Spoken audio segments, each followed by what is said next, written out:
All right, hello, football fans. Welcome back to Week 9 of the 2023 season for the Scuffed Football Podcast. This is Noah. I'm Ted. We're here again to cover the NFL this week. As of half an hour ago, the trade deadline closed, so I think that's our obvious place to start today. The big news, obviously, is we lost Kirk Cousins for the year on Sunday. As of a couple of hours ago, the Vikings traded for Josh Dobbs from Arizona. This is crazy for a whole lot of reasons, and I really want to break this one down. So first off, I want to give Josh Dobbs his credit because the dude's played really well in Arizona. I think he's well overperformed. I know they're 1-7, but he's played really well. They've been competitive in every game and not getting blown out of the water. I think it's cool to see that the Vikings want to take that chance for a quarterback who's been performing well this year, but I also know it's really difficult to step into a new offense and also succeed. So what are we thinking for what Minnesota looks like the rest of this year with Josh Dobbs? Yeah, I mean, I think their main goal is just stay competitive, like in the games that they will be. I don't think that they're expecting to have too deep of a run in the playoffs. I think, again, picking up, Dobbs is, again, going to keep them competitive, especially with Justin Jefferson coming back eventually. But I don't think Joshua Dobbs is your Viking starter from now to he retires. Like, again, I think this is just mainly just enough to keep them competitive, maybe pick up a wild card, win here. But I don't see Joshua Dobbs being their starter come next season. I mean, granted, obviously, Kirk Cousins is, going to be a free agent coming off that, but I think it was a pretty good move for them. I mean, I think coming back, I think Joshua, he's going to be good in that system, especially with the offense that he's going to have available. I mean, again, granted, it's going to take him a little bit to get adjusted to that offense, but I think this was a pretty good move by them just to kind of a quick fix and for the rest of the season, I guess it's just super interesting. Like, I know they needed the quarterback help anyway. Reading here, they have a rookie, Jaron Hall, who finished the game for Kirk Cousins. He went 3 for 4 and then a lost fumble on a sack. They had Nick Mullins, but he's on injured reserve. And Sean Mannion has also been on their practice squad. Like, they did not have options at quarterback, right? But I guess it's weird for me because if you go for a guy like Josh Dobbs, where you said it's not Josh Dobbs is not a Super Bowl winning quarterback, at least from what we've seen, right? He's overperformed, but it's not like they just got Aaron Rodgers in a trade, right? So right. I think it's super interesting that you even invest the resources to go get Josh Dobbs if you don't expect to win those games. And then you have to really put the faith that Josh Dobbs is the guy who can win you playoff games. Or even if it's not Josh Dobbs that you're putting the faith in, you trust that your offense is good enough to carry a quarterback who's less than Kirk Cousins in Josh Dobbs. And I mean, Kirk Cousins was going off for a career year. Like, you're not going to replace that with Josh Dobbs. So absolutely, I agree. I think it's a little interesting, but I think it was a good move. Yeah, I do like it. I'm very interested to see how it plays out, especially because we've talked before that, super down in the NFC. There's a lot of space to make the playoffs and beat some really bad teams in that wild card round. It is interesting, though, that you bring up Kirk Cousins, and I kind of want to talk about him a little bit for this trade. Kirk Cousins' contract ends at the end of this season. I think that there's a whole lot of question marks as to what his future looks like. For me personally, I don't think Cousins is that close to retirement. I think he was going to get another contract, maybe a contract in another year or two at the end of that, wherever. But I guess now the question, there are already questions about will it be in Minnesota if they don't win a Super Bowl, because obviously they would look for an upgrade to keep the rest of their offensive pieces there. But I think it's interesting now that, what happens to Kirk Cousins? Teams that are looking for quarterbacks probably don't want to pay that kind of money, right? They would rather go and draft Caleb Williams, because I think there's the race for that this year. But I guess, so the obvious solution here for me is that if Josh Dobbs ends up walking into Minnesota and being really, really bad, Minnesota's going to scramble to sign Kirk Cousins again because they see that he's the successful one there. If Josh Dobbs keeps them at a 500 season where they're at now, I imagine that means they're not going back for Kirk Cousins. Even if Josh Dobbs is not the long-term solution, right? Like you said, he's not going to be there until he retires. I think it's enough to keep him there on a cheap contract to roll into next season. So where does that leave Kirk Cousins? What teams are going to want him? Where can he sign? What is this the end of his career if he doesn't come back to Minnesota? I mean, I've thought a lot about this because, like, I personally don't want to see Kirk Cousins out of the league. I mean, like, obviously, I'm not a big Vikings fan, but he's still like a starting caliber quarterback. He's better than I'd say even Jimmy Garoppolo. Absolutely. So like some of these teams that might have even rookie like quarterbacks, like let's say Green Bay, for example, right? Like you have Jordan Love, like he started off pretty well, and now they're just in this weird funk. They're not doing well. Like, granted, Kirk Cousins is going to be coming back from an Achilles injury, which is pretty, like significant. But I still think that like a 75% Kirk Cousins is significantly better than like 100% Jordan Love. And that, I mean, like, that's not saying that Jordan Love won't become a good player, like eventually. But I think that there will still be a market for him. I don't know. I agree. Like, I don't know how much teams are going to pay for him. And even if Joshua Dobbs keeps them at 500 or worse, like I think they're just going to look to upgrade in general in the draft, like for the Vikings.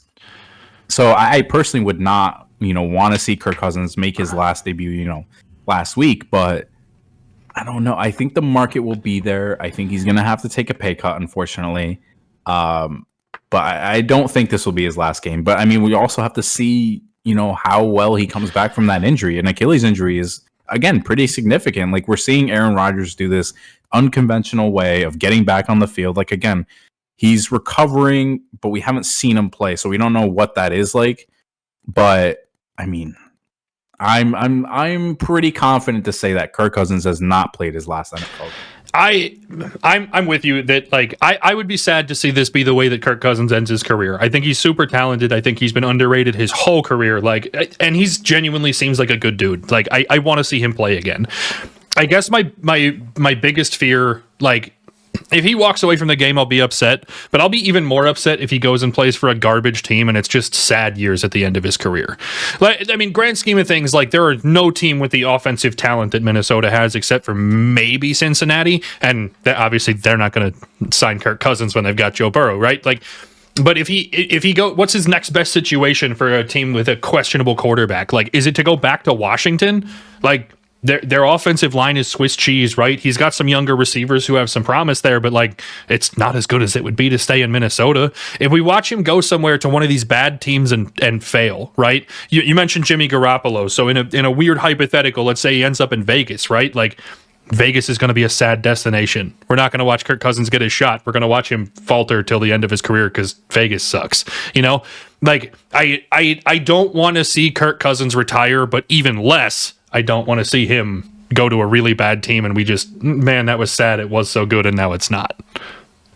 Yeah, but I mean, you take these teams, again, Vegas, they might not be the best, and, they can still put up points if they include their offensive pieces. And I think the same goes for, the Packers, the Bears, like all of these teams that have like a minor question mark on quarterback.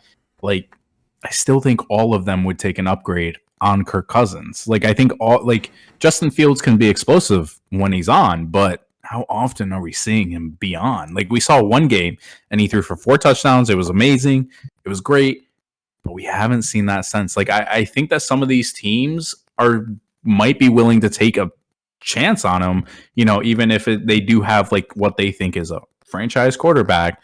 So I'll be excited to see, but I agree. I would certainly hate it if he goes to a team and he just has terrible years to end. Yeah, I wouldn't be a fan. I like the guy. I want to see him succeed. I also, well, before we break away from this trade, I also want to talk about where this leaves Arizona. Obviously at 1-7, I don't think they're making the playoffs, right? I think it would be a pretty long stretch.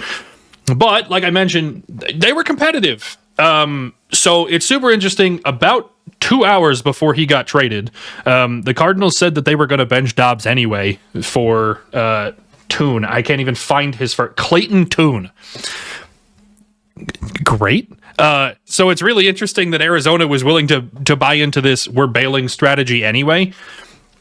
But the reports are that Kyler Murray could be back sooner rather than later. I believe he's eligible to come off of the unable to perform list on November 8th, just before the Falcons game, so about a week away.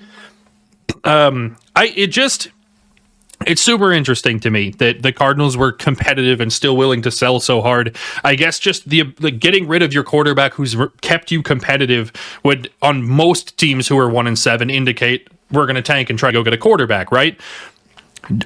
I don't understand picking up Caleb Williams in the draft or a high value quarterback like that in the draft when you've got Kyler Murray signed for all of this money. It just seems weird to get rid of Dobbs at this moment in time. I'm kind of surprised to see that he was available at all and that they were going to bench him thinking about possibly Kyler returning. Yeah, so I mean, I saw the similar report, but I actually saw it yesterday in where they said they were, going to bench him immediately. And they were going to say that, Murray had a chance to come play this weekend. Again, last weekend, he practiced. They were thinking about bringing him up, but they never did. So, I mean, they're in no rush. Again, 1-7. You don't need to rush your franchise quarterback back. But I was interested to see in general the trade. Like, again, I thought there would still be, their second string. So yeah, I don't really know what their ideal thinking is. I mean, I think they know going into it, Kyler Murray is our guy. And I mean, moving on from Dobbs is, I don't know. It's a weird move, but I mean, I kind of get it. They're trying to make room, trying to get Kyler Murray back, but I don't know. It just feels like selling out. Like if you're going to sell out on your season, right? You just understand that you're not making the playoffs. Let's not risk Kyler Murray, right? Like Josh Dobbs is keeping your team competitive, right? That it's not an embarrassment to send your team out every week. So why is he on the market? If your goal is to rush back Kyler Murray, why do you not keep the quarterback who's been moderately successful, definitely overperforming, right? Why not keep him on the roster to make sure there's a more seamless transition to Kyler Murray?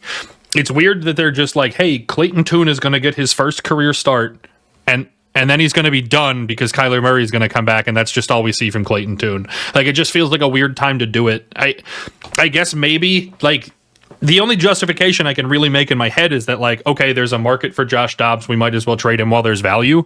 But they didn't get much back for him. I think they got a 6th-round pick for Josh Dobbs and a 7th-round pick. It's not like they won the lottery getting rid of this at high value. Just really bizarre to me to see this one. Gonna move on to some other trades because there was a handful of other things at the deadline a little while ago. The first move to happen, I'll just kind of go chronologically. Cleveland traded Donovan Peoples-Jones to Detroit for a 6th-round pick. This is the second year in a row now that Detroit has added a really big piece at the deadline. They got Hawkinson last year. Donovan Peoples-Jones is obviously a very capable receiver.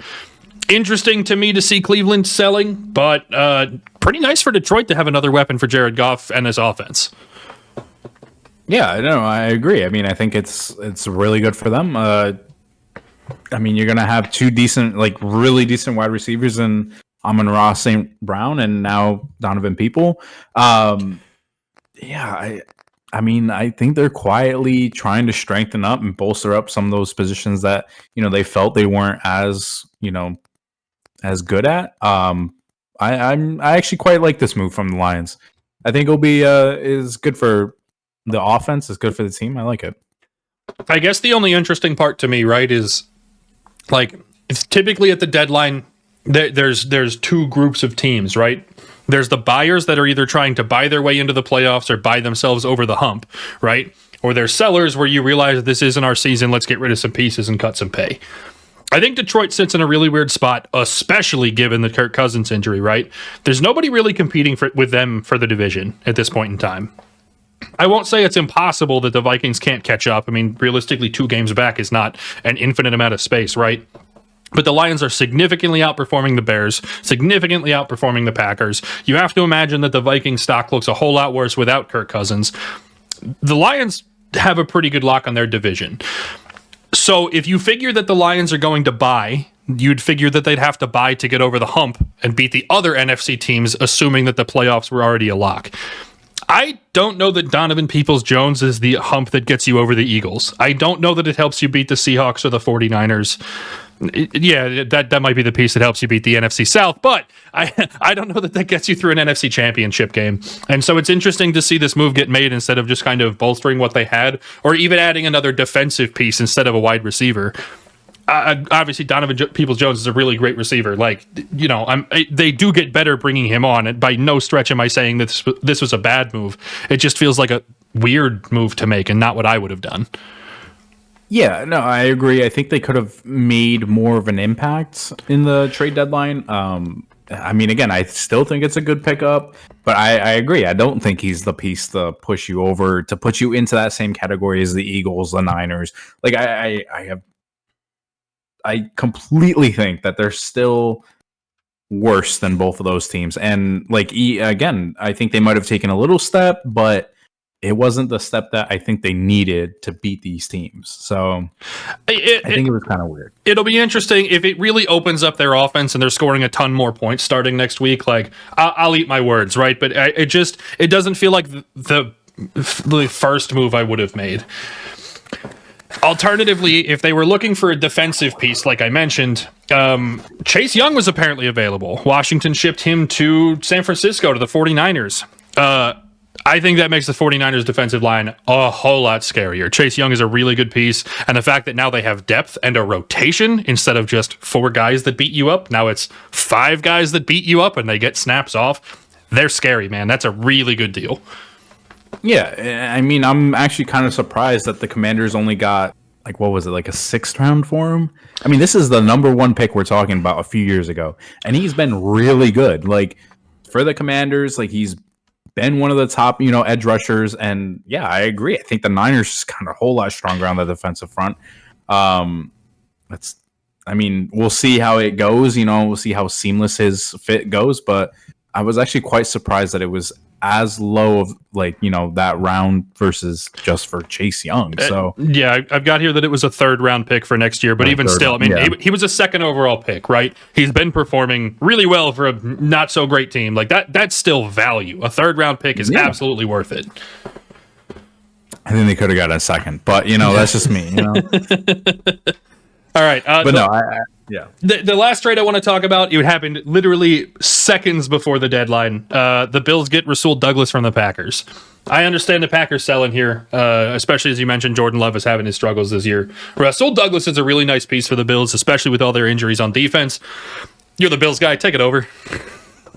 I'm so happy to see this. Again, we talked before. I haven't really watched a lot of Rasul play. I don't really know him that much, but God, did we need that help? And again, like I've been excited. I've been trying, waiting to see what kind of moves we'd make, especially losing, Tre'Davious White for the whole season. We've lost a lot of good pieces. I'm very happy with this. Again, this is kind of where I thought we needed the most help. Like we were so shallow on our cornerback. So I'm very happy with this move. I think. I mean, again, I haven't watched a lot of Rasul. We'll see how that plays, but I think it was a really good move to add another decent piece in their defense. I think this is actually like one of the best buys I've seen in a while. Like obviously there's value in going to get those other guys, but it may not have been a need like the ones that we talked about, right? I think Rasul Douglas absolutely fills the big hole for the Bills, like you mentioned. But even if their health starts to improve on the Bills defense, I think that Rasul Douglas has had his most success playing slot corner. And the idea that you've got a 3rd now is absolutely the piece that gets you over the hump of the Dolphins, right, to win your division. We mentioned that Peoples-Jones was maybe not the piece that the Lions needed to solve all their problems. I think Rasul Douglas is absolutely that piece for the Bills, that he is the right guy in the right place. Absolutely great move. That's big value for the Bills.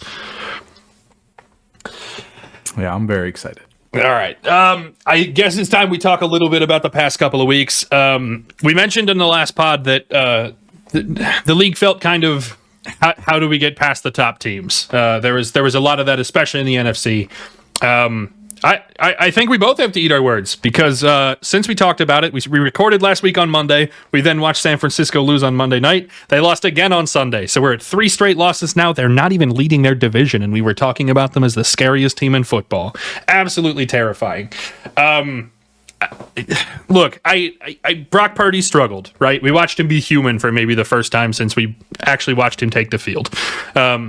Injuries obviously haven't helped, but it wasn't lack of weapons that stopped them on Sunday. It was just kind of a poor performance. How down are we on San Francisco?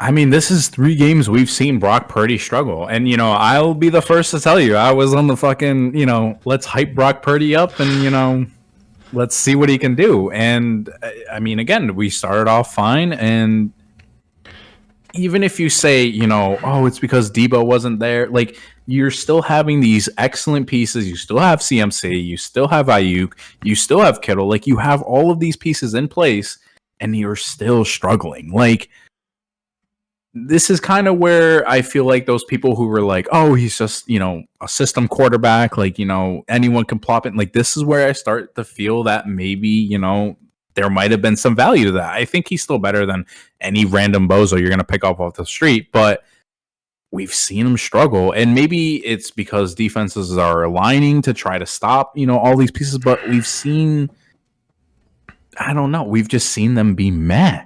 And it's just not just them, but it's like Brock Purdy. Like, again, I don't know how to feel about them. Again, we were talking, I agree. We were talking scary teams and, like, Niners are the team to beat. And now, man, I don't know. And it's super interesting the teams that they've lost to, right? Like, I recognize that there were some injury problems. The weather wasn't great for their game against the Browns. They lost in a close one, right? Browns play pretty good defense. Like, I'm not here to shame that one loss. Losses happen. It's very hard to have a perfect season. So as an isolated event, I think I'm okay with that one, right?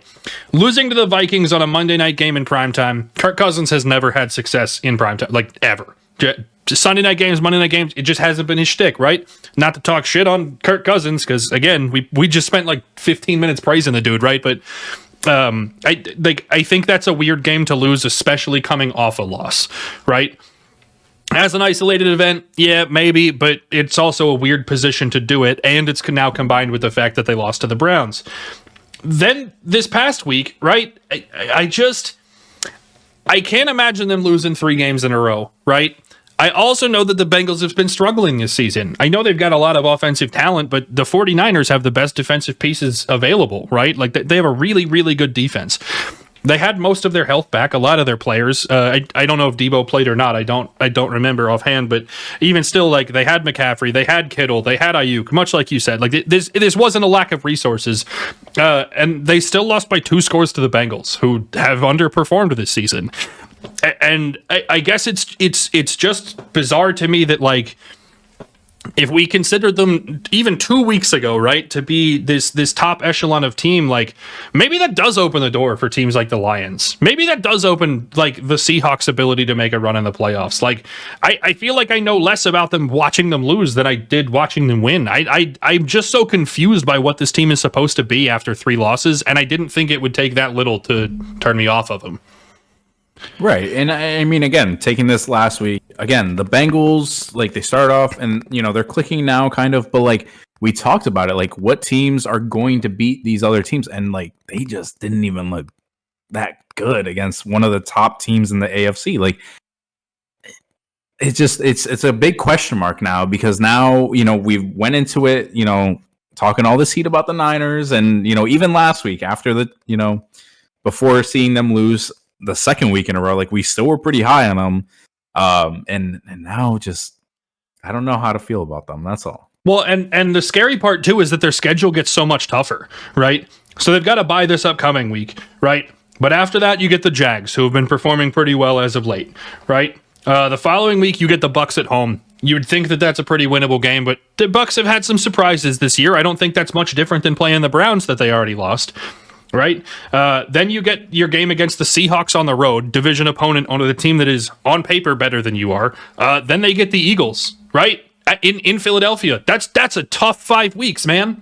I don't know how a bye week helps them turn it around into that difficult schedule. I don't know how they regain the ground they've lost by losing these 3 games that they probably shouldn't have, it's looking kind of scary for them. And not that I don't think they'll make the playoffs or anything, right? Like they're still a very good team, very talented roster, but I just, man, this was a big blow. This is a tear in the sails, man.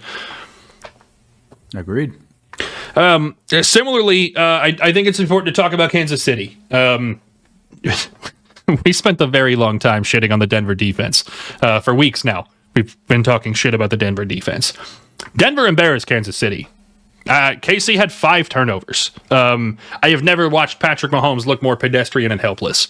Even in that Super Bowl where they got smothered and he couldn't do anything, he looked more put together than this loss to Denver. That's a lot of turnovers, man. That's a ton of turnovers. And I don't even know that I want to give Denver defense the credit for overperforming. I mean, we've kind of been down on Kansas City. Even last year, it was kind of rare to see a spread less than 10 for a Kansas City win, right? And now, they were only, 7-point favorites against Denver? That sounds right, but I can't find it here. Anyway, I think, 7.5-point favorites against Denver, right? That, Denver was bad. They gave up 70 points to Miami, and we only expected the Chiefs to win by 7. That's crazy that KC's that down, and then they lose to Denver. Man, what the hell is going on in Kansas City? Yeah, and I mean, I think that, one of those things is I don't want to just chalk it up to Mahomes being sick. Because we knew he was battling that illness the day before. We knew when he woke up, he quote unquote felt great, but he needed an IV in him. So I don't want to just brush it off to, he was just sick. But I kind of do in a way. I don't believe this is, the Patrick Mahomes we're going to see next week. I don't believe, we haven't seen this kind of struggling. And like you said, even in that Super Bowl where they weren't able to do anything, he still looked more put together. And I mean, he can say he felt fine and blah, blah, blah, but that game was not fine. So, yeah, I don't know. I don't want to give credit to the Broncos because Broncos are still trash, but somehow they beat, this team that they have lost, 14 times in a row to? 16. And 16. Almost an entire season's worth of games in a row. That is absolutely crazy.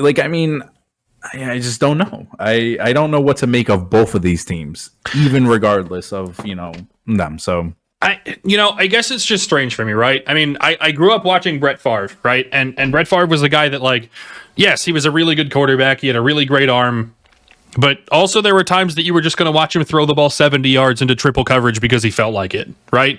And Mahomes kind of strikes me as that kind of player. Obviously, he has more talent than Brett Favre had, and that's not even disparagement of Brett Favre. Patrick Mahomes is just that good, right?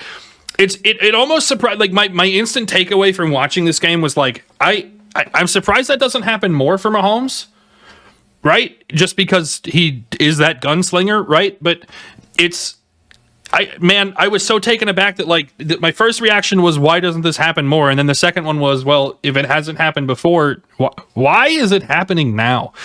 Even being sick, right? I get if you underperform, right? But I also recognize that a professional athlete's health is a shitload better than mine is. The flu kicks my ass or I don't fucking leave bed. And Michael Jordan scored 60 in a finals game of the flu, right? They're athletes, dude. They're built different. And it's not to put them on a superhuman pedestal, but I watched him make really poor decisions. I watched just really terrible football, right? That at some point with 5 turnovers, right? A sick Patrick Mahomes, if sickness is the cause, pull him. Play Chad Henne, dude. Chad Henne ran you through a half of football in a playoff game and won it for you. You don't need Patrick Mahomes to turn it over a third time. I find it very strange to see the decision making and the really pedestrian nature of the Chiefs there. I know I don't believe even before this loss that they were as good this year as they have been in years past, but this was still very, very jarring. Yeah, and I mean, again, we saw it a few weeks ago, 2 weeks ago, 3 weeks ago, where they played the Chiefs, Broncos and Chiefs, and, Chiefs won, but it wasn't a convincing win. Right. So I am kind of down on the Chiefs in general. We've been down on the Chiefs in general. I don't know. I don't know. And I guess the shame is that, like, even if we're down on the Chiefs, we're still going to see them in the playoffs. Like, the next closest team to them in the AFC West is the Chargers at 3-4, right? Like, this is not a division that they are set up to lose, right? Like, even if they're bad, we're still going to go in thinking super highly because, like, well, they win their division and everybody else is bad. Look how good the Chiefs are. Like, even if that's not it, man, the top has really come a whole lot down since the last time we talked, and it was literally 8 days ago. It's just all very jarring. All right. One last thing before we move into our other segments. We are halfway through the season. Well, I mean, by the end of week 9, we're halfway through the season. So I kind of think it's important to start talking about the MVP. Last year, I think we very clearly had some front runners at this time of the year. I think we were very obviously talking about Josh Allen, Jalen Hurts, Patrick Mahomes, and we kind of threw Tua in there a little bit. We gave Justin Jefferson his love, but we all know receivers don't win the award. I don't know if there's a very clear front runner this year. I really don't. I think that because the Eagles are 7-1, you have to put Hurts there, right? I don't think he's performed as well this year as last year. I don't think he's deserving. Like, I don't think this is an MVP performance season from Hurts. He's played well, don't get me wrong, but this doesn't feel as special as last year does. And part of that is just that they're 7-1. They're winning football games, right? I don't know that there's any quarterback that is out there winning and dominating really, really handedly week over week over week that allows me to believe that anybody's there. Maybe Kirk Cousins was the closest to that, and if he only plays 7.5 games, he's not winning an MVP. So who's your guy? Who are we looking at for an MVP? Like, who's had that kind of season that we're like, maybe he wins the award? I don't know, because I think the closest person I was going to put on that short list was actually going to be Kirk Cousins. I mean, granted, even though the Vikings weren't winning games, like, he was having a career year. And I feel like now that he's out and, you know, I don't really know who. Like, I guess I'd be inclined to say Christian McCaffrey just because he has that streak of, you know, touchdowns consecutive. Like, but right. The Niners aren't even like looking that strong. I was going to say McCaffrey's got to be there because he's got his touchdown streak, right? I think A.J. Brown has set that record for six games in a row with 125 yards. Tyreek Hill is absolutely going to break the fucking receiving record. Like, Tyreek Hill should be there, right? But again, like, it's so hard for me to believe that a non-quarterback has the ability to win this award, right? Even if, like, hypothetically, let's say Tyreek does get considered for this at the end of the year, right? Like, that probably means they give the MVP to Tua for allowing somebody on his team to get the receiving record. Like, that's just the way the MVP vote works. Even if we were to go like completely off the board and find a defensive player, I don't know that there's anybody that's taking over the league, right? Like, I don't. There's no one to me this year that is absolutely a standout. This person is absolutely in the running. Even if Kirk Cousins was the closest that I could feel confident in, now that's impossible because he's done halfway through the year. Like, this feels like such a toss-up. Agreed. And like, even the stronger teams that we expect from, like, it just, all of their skill players, again, it comes down to the quarterback. And you can't even put, like, you know, Joe Burrow in there because we saw him struggle so much in these first opening weeks. Like, all of the big names, like, we've seen Josh Allen struggle. We've seen Patrick Mahomes struggle. We've seen Jalen Hurts struggle. Even though they're still winning, we haven't seen the same Jalen Hurts. So I agree. Like, I don't think there's a clear-cut, decisive frontrunner. And, you know, when I'm thinking of defensive names, I guess, like, Myles Garrett would be the closest one. But even then, like, again, we have never, like, don't see a defensive player winning this. Right. And is he making enough of a difference to, like, say that he is most valuable instead of just being a really good defensive player? Like, this might be the closest MVP race at season's end that we've seen if trends continue, right? I mean, granted, if we watch, you know, Tua go off and all of a sudden he's throwing 600 yards and 6 touchdowns every single week, like, okay, yeah, by the season's end, we can very clearly say there's a front runner, right? But like, if the season ended today and you had to give me an MVP vote, if I picked gambling odds, I would take Jalen Hurts. If I had to pick someone who actually deserved it, it's Tyreek Hill. I don't have faith in either one of those. Like, genuinely, I do not. Will Levis for MVP right there. Well, that brings me into my next section. I want to talk fantasy. First is that I'm really fucking angry that this is the first week that I benched DeAndre Hopkins because 8 weeks was enough disappointment. Will Levis shows up and throws more touchdowns than Tannehill all season fucking long. All 3 of them went to D-Hop, who I fucking left on my bench. I guess my question for Will Levis is, can we watch that continue? Week 1, look, your week 1, not actual week 1, right? Your first time walking into a game, there is no one on earth I think I would feel more confident throwing to than DeAndre Hopkins. That dude catches everything. You get that benefit, but now you're like actually in and learning all of the game plans. The offense is scripted around you. The defense is watching your film from the week before, plus probably college for Will Levis being a rookie. Like, is this a performance that we can watch be successful through the end of the season now that we know he's starting against Pittsburgh, who's a pretty good defense this week? Yeah, I don't know. I mean, I would love to just be able to say yes. Like, again, my claim to fame is that I went to high school. It's like, I love the guy, and I've been saying it, like, he's going to get his shot, and he did. Like, again, but I couldn't have seen, 4 touchdowns. But again, like, I have to agree that I think there's going to be some sort of, downhill for him. Again, the Falcons defense is not exactly, a top unit. Again, we're going from the Falcons to the Steelers, who have a really decent defensive front. Like, and I would love to just be able to say, yeah, 4 touchdowns every single game, 200 plus yards. Like, I'd love to be able to say that. But again, like, I think he does bring that spark that they've been missing. Like, again, we don't see Tannehill throw it like too crazily. I think he's better though, personally. No bias at all. I mean, again, I'm so excited to see him play. We'll know more coming this week. I mean, if he can do the same thing, 200 plus, I'm not even saying 4 touchdowns, maybe 2, maybe 3. Like, I would be more than happy with his performance. And I think that if he has 200 plus and 2 touchdowns, I don't think there's any way that Tennessee can willingly go back to Tannehill. Like, I think they have to commit to progressing Levis. Like, I think he's shown already. Again, you said it. I know we talked about it before. He's thrown more touchdowns than Tannehill in one single game than Tannehill has thrown all season, and I love that stat. Like, I love it.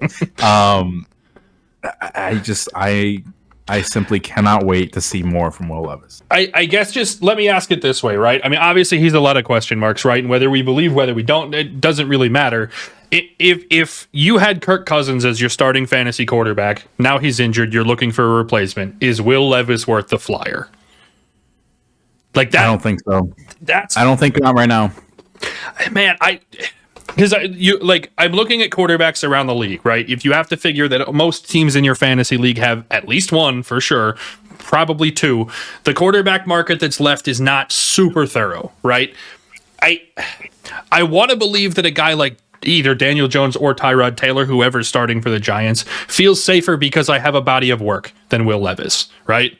Will Levis very clearly has upside, man. He had a fucking week. I'm very mad D-Hop was on my bench. I don't know if you can tell. But I guess, like, I want to... It's hard for me because I wouldn't want to leave Will Levis there if he goes off again. I would be mad that I didn't pick him up because somebody else is gonna. But I also don't know that he's worth the risk now if you have to replace Kirk Cousins. Like, that's the part where I just kind of leave it. I don't know. I think at this point, my threshold is if my second quarterback, the one that's already on my roster, then comes in to fill Kirk Cousins' spot, if that quarterback that's moving up has already had their bye week and they're pretty stable through the rest of the season, I will take the flyer on Will Levis. Absolutely. Because there's not a bye week that I'll need to force him in. If my quarterback still needs a bye week, the one that I'm replacing Cousins with, then I don't think I take that flyer on Levis. I think that's my threshold. Yeah, I think it is value to pick him up and just stash him for now. Like, I don't think you should be starting him. And, that's not saying that I don't, see or hope that he's going to have another 4 touchdown game. But again, it was a 1 game sample. Like, how do we know he's going to keep doing it? and against a better defense. So like if he can do like what I said, like 200, 2 touchdowns, I'd fucking pick him up right now. I'd replace Justin Herbert. Well, maybe not that, but I'd pick him up. But again, I think it's a good call to just stash him for now. See how he does this week. If he does well, I mean, then he's going to be their starting quarterback for the foreseeable future. They're going to keep progressing him. He's going to learn more and more. Like he will become more acclimated to that. And if he's throwing 4 touchdowns right now, just imagine what he could be doing in, a few weeks in that system. I will say that my stock on DeAndre Hopkins is super high as long as Levis is the quarterback. I don't think. Look, if Tannehill's not throwing the ball, D-Hop's not worth a whole lot. And that's not a slight on Tannehill, right? I know he's underperformed this season, but it's not even to be rude to Tannehill. But the idea is Levis needs to throw the ball. If he's not comfortable, there's a very obvious target who's going to catch all of them, and it's DeAndre Hopkins. That means a ton of targets. That means anytime it's going to the end zone, it's Hopkins. Like, I think as long as Will Levis is starting, Hopkins feels like a safe flex at a minimum. Absolutely. Oh, agreed. Yeah. Really high stock. Anybody else that you're seeing in fantasy, trends up, down, anybody that you're looking at on the waiver wire? I mean, I'd just be watching out for Jonathan Taylor. He's starting to ramp up a little bit more. He's starting to get a little bit better. And I mean, granted, they still have Zach Moss, but I mean, obviously, you don't pay that guy that much money and then not play him. So they're just acclimating Jonathan Taylor. So I mean, if he's still available, trade for him. He had like a mediocre week, but I have a feeling they're gonna start working him a lot more. So, and if you've left Jahmyr Gibbs on your bench for the past several weeks, put him in your fucking lineup. What was it, 175 yards and a touchdown? Yeah. Start playing him. Montgomery's injured. You're going to see a lot more of Gibbs, and then it works, so they're going to do it again. Man, Campbell is a lot of things. He isn't an idiot. All right. I think that brings us to gambling for the week. Noah absolutely fucking smothered me. He went 9-6-1. I went 6-9-1. It's Noah's first lead all season. He's beaten me by 3 whole ass games. He's at 50-41-2. I am at 47-44-2. That's plus units, kids, in case you're counting. All right. Let's start Thursday this week. Super interesting game to start us off because there's a whole lot of question marks. Tennessee at Pittsburgh. Pittsburgh is -3 at home. This is Will Levis starting, and Kenny Pickett expects to play. Yeah, no, I saw a report that said he will definitely play. So that being said, still in Levis we trust. Will Levis and the Titans for me. All right, look. My head says Tennessee, right? My head definitely says Tennessee. But I have to take Pittsburgh only because that there are pieces that I know. I know that defensive unit for Pittsburgh is really good, right? I think that's something that Levis hasn't seen before, whether he's going to overperform, underperform, whatever the sample last week looks like. That's something new that I don't know, but I know Pittsburgh's defense is good. I know that Kenny Pickett coming back means it's the way that the offense was designed, which I can have more faith in because I don't know what the playbook looks like for Levis. While my brain tells me Tennessee is the better team and should win this game, there's so many question marks that I don't feel safe. I'm taking Pittsburgh. Super interesting game right off the rip. Miami at Kansas City. Chiefs are only 2.5 favorites at home.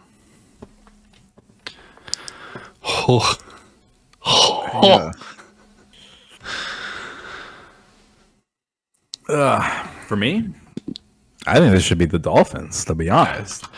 Like, we just watched the Chiefs get shit on, dude. Like, I'm going Dolphins all the way. I'm also going to take the Dolphins, but honestly, neither side of this feels good. Like, you have to assume that the NFL and the refs don't let Kansas City lose twice. Mostly kidding. But I also think that, like, Kansas City struggled a lot. Miami's been a good, consistent football team. The only time we've really watched them struggle to generate offense is the Eagles, and even then, it wasn't like they were struggling that hard. So, yeah, I'll take Miami, especially plus 2.5. I've got the Rams at the Packers. Packers are 3-point favorites. I don't know about that. I'm taking the Rams plus points. That seems pretty easy. I don't see a whole lot of faith in Green Bay at this point in time. Yeah, I'm pretty down on the Packers, but I'm also kind of down on the Rams. Yeah, I'll stick with Rams just because I think they're the better team, but I'm down on both of these teams. All right, I got Tampa Bay at Houston. Houston is a 3-point favorite at home. Is that consecutive weeks they're a favorite? Holy shit, it is. But they also lost to the Panthers. So the Houston Texans have been favorites 2 weeks in a row. Holy shit. For me, I think I'm going to take Houston. I don't see 2 down weeks in a row. Playing at home is pretty good. Tampa's been kind of up and down. I can take the Texans and feel all right about it. Yeah, I'll fade you. I'll go Bucks. I think Mike Evans and Baker Mayfield connect. They'll have a bounce back week. All right, I got Washington, New England. Patriots are 3.5 favorites at home. Dude, no. Patriots are god awful. And I live in New England, man. So bad. I'm going to fade you and take New England. I feel like the only times I've watched Washington put together a good offense are against the Eagles. If Bieniemy spent so much time planning for the Eagles, like maybe New England sneaks one under the radar. They got to win eventually, right? I'll take New England. I'm gonna go Commanders. I think they're still the better team. All right, I got Chicago, New Orleans. The Saints are 7.5 favorites at home. That feels too large. I know Chicago is not playing well, but 7.5 feels absolutely doable. I'll take Chicago on the points. I mean, it's really a question on if Justin Fields is playing for me. I almost feel like they've done better without him. I don't think it makes a difference to me personally. Like, I know, but the Saints just played pretty well like this past week. Kamara had a pretty decent game. I'm thinking Superdome. Yeah, I'm going Saints here. Okay. All right, I got Minnesota, Atlanta. Atlanta's a 4.5 point favorite with Kirk Cousins being out. This one is super tough for me because I've watched Dobbs play well. He's about to step into a better offense, but also he has to learn a whole ass playbook in a week. Like, that's really fucking tough. I'll take Atlanta. I don't feel great about it. Yeah, I don't know. They're having QB concerns. I think I'm gonna stick with the Vikings. I think the talent is better. I agree. I don't feel good about this one. All right, I got Arizona and Cleveland. Browns are 7.5 favorites. Yeah, I'm taking the Browns on that one. Just because, again, even if Kyler Murray does start, he's still working his way back from injury. Like I don't see that team, performing that well against a pretty elite pass rush. Yeah, and I don't remember the dude's name that I said was going to start for Arizona this week if it wasn't Kyler Murray, which does not give me faith that Arizona can do anything. So, yeah, I'm with you. I'll take Cleveland. All right, I got Seattle and Baltimore. Ravens are 5.5 favorites at home. I think this is sneaky going to be the best game this weekend. Well, let's not go talking crazy just yet, I said sneaky, okay? Sneaky best game of the weekend. For me, I got a lot of faith in Baltimore. I don't have a lot of faith in Baltimore to win by multiple scores. I'm going to take Seattle in the points, even if I expect Baltimore to be the winning team. Yeah, I don't know. We talked before a little bit about the Ravens quietly being really good. I'm going to stick with that mantra, and I'll go Ravens on this one. All right. I've got Indy and Carolina. Colts are 3-point favorites on the road.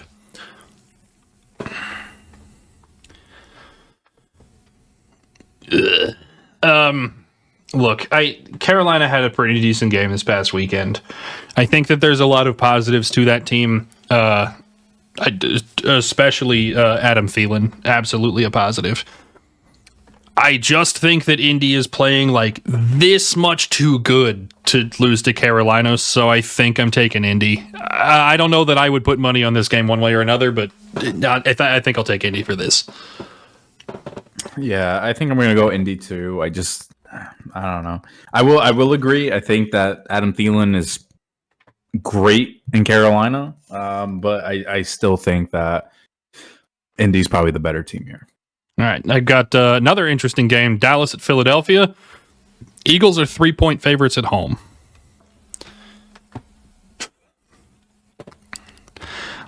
All right. That's all you, Mr. Eagle Man. Look, I know I'm reading too far into this. The NFC East likes to do this fun thing where the road team wins all the fucking time. I think Dallas's passing game showed us last week what they can do, and the Eagles have struggled on pass defense. I think this is a pretty decent week for Philly to lose at home. I'm going to take Dallas as much as it disgusts me to say that coming out of my mouth. I think I'm going to stick with the Eagles. Again, I haven't seen that Dallas offense be consistent. So I think they're going to have a down week. You know, CD is going to have like 40 yards and Dak's going to throw for like 4 picks. So have the Eagles gotten an interception like all year long? Maybe one from Slay? If there's ever a week to do it, I'm rooting for it. I hope I lose this one, but goddamn. I have the Giants at the Raiders. Raiders are 2.5 favorites at home. I couldn't care less about this game. I think I'm just going to go Raiders just because they have the better record. But like, I could not give a fuck. I'm in the exact same boat as you are, so I will take the Giants to fade you because I do not give a shit. I have Buffalo at Cincinnati. Bengals are 2.5 favorites at home. It's an interesting line to me because if you told me that either team was a 2.5 favorite, I'd have believed you. I don't know what to do with that. I mean, I know what to do with it. You know, Bills Mafia. I don't feel good about it because I 100% think this game could be close, and I mean we've seen the Bengals beat the Bills before, so I'm a little hesitant on it, but I got to go Bills. I think I'm going to take the Bills with you. I don't know. Something about Cincinnati, just there's a weird amount of I don't trust them, even though they have the pieces that I should. I'm going to take Buffalo. Then Monday night's game is the Chargers at the Jets. Chargers are 3-point road favorites.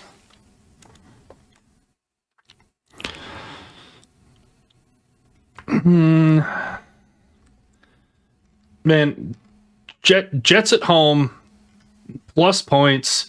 They've been playing decent-ish football. I know the game against the Giants was ugly as shit, but they still got the win. I think I'm going to take the Jets. I don't like it, but I'm going to take the Jets. Yeah, I'm just going to stick with the Chargers here. I think that, you know, their offensive talent is significantly better than the Giants, so even though, you know, the Jets pulled out a win, it was still very, very disgusting to watch. So, yeah, what a terrible fucking game. All right. As always, lines are provided by FanDuel as of Tuesday and are subject to change. Please gamble responsibly. Remember that we're not providing gambling advice, solely providing our own picks. If you or a loved one has a gambling problem, please call 1-800-GAMBLER. Did that trade deadline's closed? We talked about everything we needed to talk about. I think we're all done here. So RIP Kirk Cousins. I hope you come back healthy soon. And then other than that, we'll see you guys here next week. Adios. Adios.